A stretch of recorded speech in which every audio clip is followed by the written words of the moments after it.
I wanted to talk to you about early stage CFOs versus later stage CFOs. I don't know if it was a joke, but I think there is a kernel of truth in here that the CFO job is easy in early stage tech.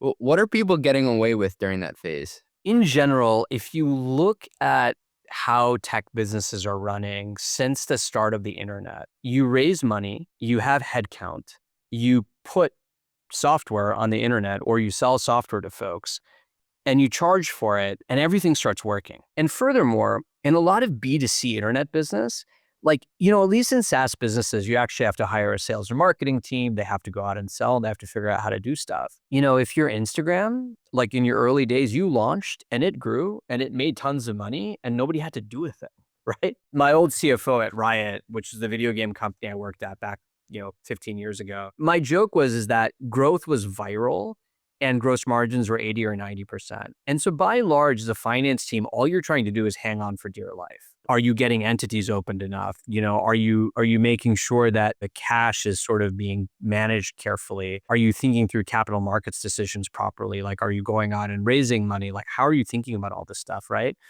But in terms of actually managing a P&L very tightly, which is, I think, a large part of what a CFO's job is, there's not a whole lot to do.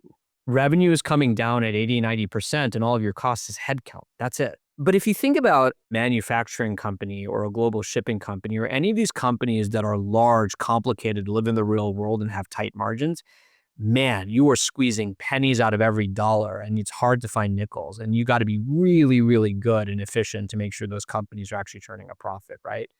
That's, I think, all I was saying. Growth and high margin business covers up a lot of sin. And that is, I think, in many ways why it's easier to be an early stage CFO. What bad habits do you think get baked in during high growth that will come back to bite later? Because even if it is software, I do think you hit this point eventually where you're like, oh, wow, we can't do that anymore.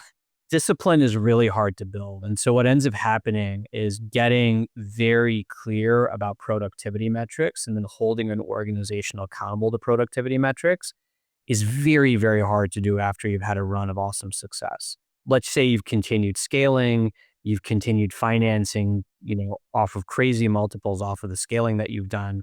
Sooner or later, all businesses revert to a present value of future cash flows. And when you hit that point, if you're not clear about how you're going to generate that cash flow and you can't get confidence behind it, it's a big change for the company because all of a sudden, you've gone from people running around with crazy ideas who just want to make stuff work at any cost to all of a sudden being thoughtful about it and saying like, okay, I can't unconstrain my budget. Like, how do I get the most out of it? CJ, when you give stuff away below cost, it's always easy to make a business work. Like, that's not hard. And I think when you can't and you have to turn a profit, I think that's when things get real. That is when it gets real. And I think it attracts a different type of person. Sometimes when it's hard, it's not fun, right? Uber is a ultra successful company today by any standard of any imagination. But I imagine at some point for an organization that scaled that much, for him to come in and reset the culture, reset expectations, and build towards something that is now generating a ton of cash flow on a sustainable basis, that is really hard to do, CJ. It's really hard to do. When I was at Riot, we were in this hyper growth mode, right? Like we went from 50 million to over $1 billion of revenue, 80, 90% gross margin over a 4-year period. We used to say on the finance team, like we really didn't have much to do besides sit back and count the money.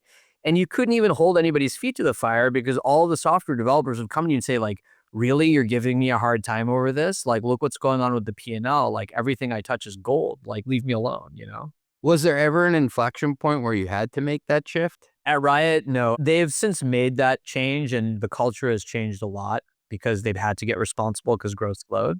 But I left well before that.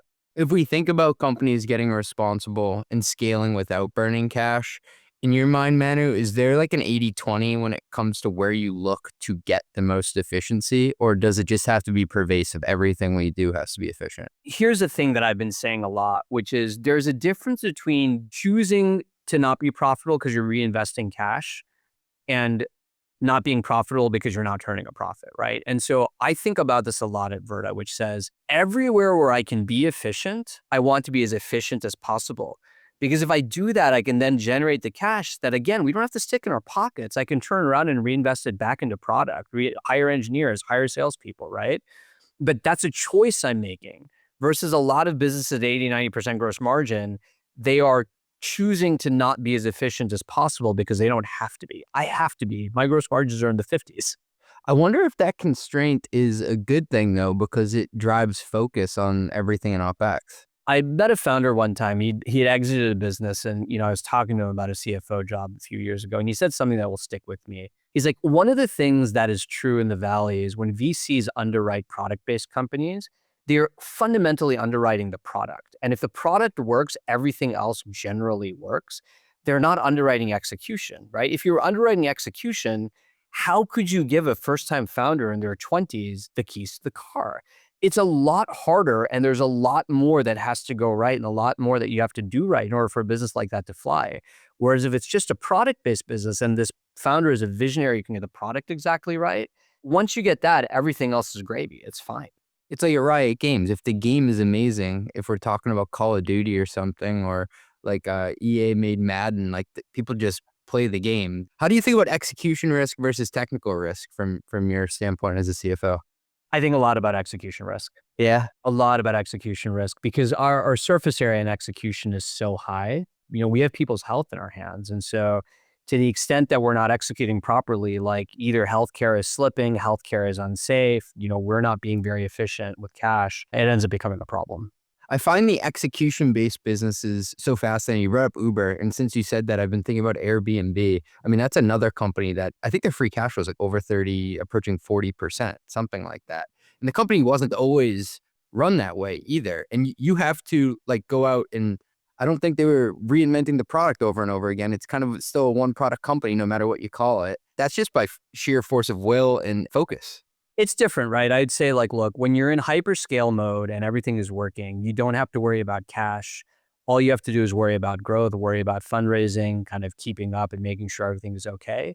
I think it's when you hit that inflection point, when you start thinking about whether or not I'm getting return on cash, the difficult trade-offs I'm making, how to hold people accountable, how to get efficiency. I think that's when rubber hits the road.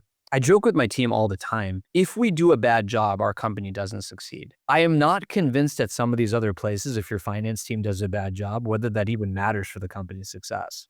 And so for me, I want to be in a place where my contribution matters a lot to the company's success because that's what I'm here for. I'm not trying to hitch a ride on the rocket ship. Like I want to build it and I want to fly it. When you think about exits, you've said before that you have to run a business for itself and for its own sustainability. What's that mean though in the context of running a VC-backed business? If your cash flow is sustainable, you can stay private. If you need to access the public markets for whatever reason, you can go public. But the entire future of the company doesn't hinge on a set of stars aligning and you getting bought. I think what we are trying to do is build a business that has a clear mission, has a clear vision, and is going to stand on its own.